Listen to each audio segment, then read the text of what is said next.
Уа Раббым, құлың өзіңнен басқа кімге қол жайсын?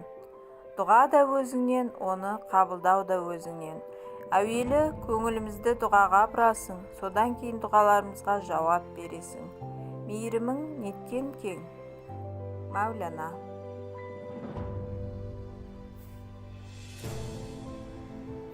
Уа Алла тағалам, жүрегімді өзіңнен келген қуанышпен толтыр. Тілімді өзіңді еске алумен тазарт.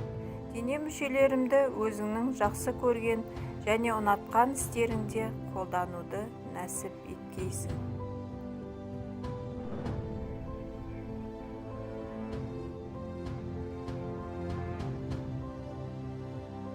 Уа Раббым, өзіңнің жәрдемің болмаса қалауыма жете алмаймын. Өз бетімше жамандықтардан сақтана алмаймын. Уа Раббым, саған аса мұқтажбыз. Бізді керемет ризықпен ризықтандыра көр. Сол ризық үшін өзіңе көп шүкір етейік.